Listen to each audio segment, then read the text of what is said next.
Barreaux, violence, évasion, la prison est un lieu de fantasmes.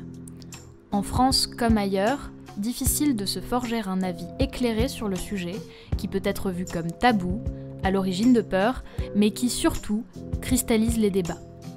Derrière les portes verrouillées du monde carcéral se cache un système en peine et des réalités complexes.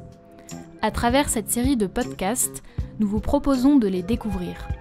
Immersion entre quatre murs. Épisode 2, enfermé jusqu'à débordement.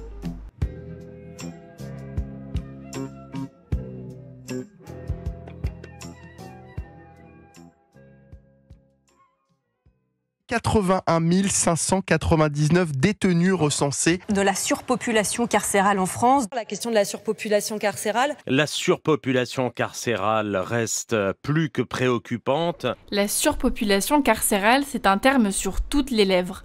123%, c'est le taux d'occupation moyen des prisons en France au 1er janvier 2024.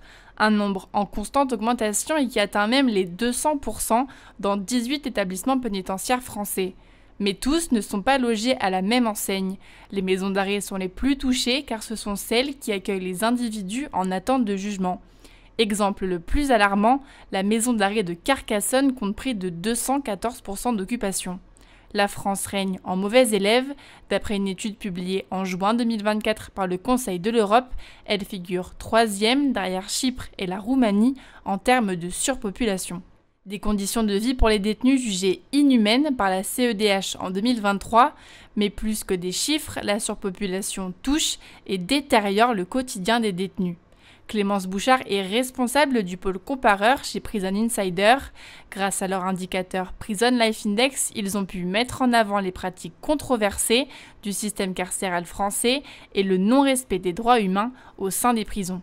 La surpopulation carcérale, ça veut dire que pour des cellules qui, à l'origine, sont prévues pour 1, 2 personnes, on se retrouve à 3 personnes avec un grand nombre de personnes qui dorment sur un matelas au sol, qui entraîne aussi forcément des problèmes d'hygiène. On a dans beaucoup d'établissements des problèmes d'infection de rats, de punaises de lit, voilà, des choses comme ça. Et puis, évidemment, c'est le manque d'intimité.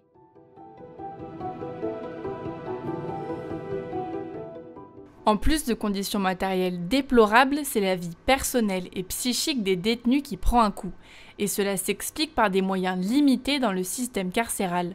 Avec un surveillant pour 1,7 détenus en moyenne, la France fait à nouveau mauvaise figure. Son taux d'encadrement est l'un des plus mauvais sur le continent, selon un rapport du Conseil de l'Europe publié en 2022. Vous l'aurez compris, peu de fonds plus peu de gardiens égale prise en charge insuffisante. La vie quotidienne des personnes détenues, elle est impactée par cette situation. C'est aussi des choses qui sont très concrètes, qui sont de l'ordre de non désolé, on ne peut pas vous emmener au parloir parce qu'il n'y a pas assez de surveillants. Donc le parloir qui était prévu avec vos proches, il ne va juste pas avoir lieu aujourd'hui, même si vos proches se sont déplacés pour venir vous voir. Votre fille est née, mais vous devriez sortir et le magistrat a dit oui, mais en fait il n'y a personne pour vous accompagner à l'extérieur, donc ça ne va pas arriver. On attend très longtemps avant de pouvoir voir un médecin, avant de pouvoir voir un ou une psychologue. Et notamment, l'accès aux soins généraux, c'est une chose, mais quand on parlait des soins plus spécialisés, notamment l'accès à des soins psychiques ou l'accès à des soins dentaires, là, c'était encore pire. On est quand même face à un énorme problème, notamment du fait du manque de ressources en prison, surtout dans les établissements qui sont surpeuplés.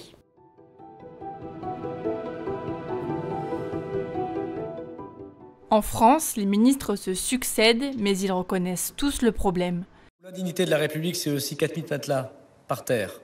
Mais pourquoi je construis des établissements pénitentiaires? Pourquoi ça m'importe beaucoup? Pour plusieurs raisons. Dignité des conditions de détention et moins d'inconfort pour les personnels pénitentiaires. Depuis 2017, les politiques s'évertuent à créer 15 000 places de prison, l'objectif étant d'y arriver d'ici 2027. Mais la route reste longue. Ainsi, la réalisation du plan 15 000 est en retard, très en retard. Didier Migaud, ministre de la Justice en 2024. Moins d'un tiers est réalisé et 42% le sera d'ici 2027, toutes choses égales par ailleurs, et si tout se passe bien. C'est de l'ordre de 6 421 places au lieu des 15 000. En cause, des difficultés foncières et des oppositions de la part des élus qui ne souhaitent pas voir la construction de prisons dans leur commune.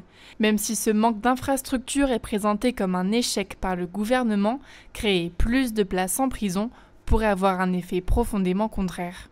L'humain a horreur du vide, donc plus on a des places, plus on remplit. Et il n'y a eu aucun pays où ça a eu l'effet inverse. Donc évidemment, s'il y a plus de places en prison, les magistrats et les magistrates vont avoir tendance à envoyer plus de personnes en prison, alors même que l'enfermement de toute façon doit rester une mesure de dernier recours. Le nombre de comportements criminalisés ou qui sont maintenant punis par la loi a vraiment beaucoup augmenté, voire explosé ces dernières années, alors que les études montrent que la délinquance ou la criminalité n'a pas augmenté comme ça du tout. Donc c'est plutôt une volonté de punir davantage des comportements qu'une réponse à une insécurité qui serait de plus en plus importante. Des prises de position différentes qui révèlent la dimension politique de la thématique carcérale.